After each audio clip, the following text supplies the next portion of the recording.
ভিডিওটা দেখার আগে এক কাপ কফি বানায় নিয়ে বসেন, তাহলে পুরো ব্যাপারটা জমে যাবে। এক কাপ কফি প্লিজ।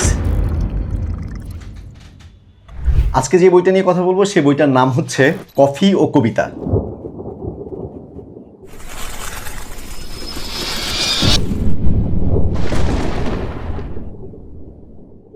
এবারের বইমেলা ঐতিহ্য থেকে বেরিয়েছে এবং বইটির সংকলন এবং সম্পাদনা করেছেন জোবায়দুল ইসলাম ভাই।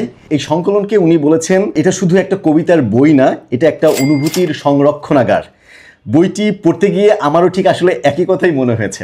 বাংলাদেশের স্বনামধন্য 120 জন কবির কবিতা রয়েছে এই বইটিতে, তবে আমার মতো ক্ষুদ্র একজন মানুষের কবিতাও এই বইতে ঠাঁই পাওয়ায় আমি যার পরনাই কৃতজ্ঞ। সবচেয়ে মজার ব্যাপার হলো এই বইয়ের প্রতিটি কবিতাই কফি রিলেটেড। কফি নিয়ে যে এত অনুভূতির কথা লেখা যায়, এত মেটাফোর তৈরি করা যায়, আসলে এই বইটি না পড়লে আপনারা সেটা বুঝতে পারবেন না। কবিতার সাথে কফির এমন ব্লেন্ড বাংলা সাহিত্যে এর আগে কখনো হয়েছে কিনা সেটা আসলে আমার জানা নেই, তবে পুরো প্রক্রিয়াটির সাথে ওতপ্রোতভাবে জড়িয়েছিলেন পিয়াস মজিদ ভাই।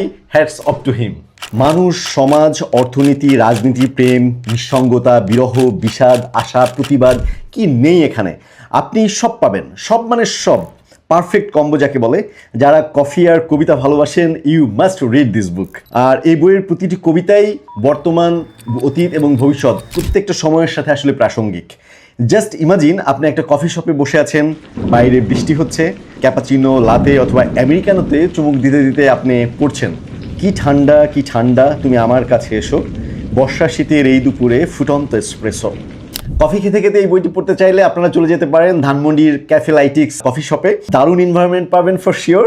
সেখানে আরও অনেক বই রয়েছে, ফরচুনেটলি আমার বই পেয়ে যেতে পারেন। আজ এ পর্যন্তই। চিন্তার বন্দিত্ব থেকে মুক্তি পেতে সঙ্গী করুন বইকে। প্রতিদিন অন্তত 5 পৃষ্ঠা বই পড়ুন। আসসালামু আলাইকুম।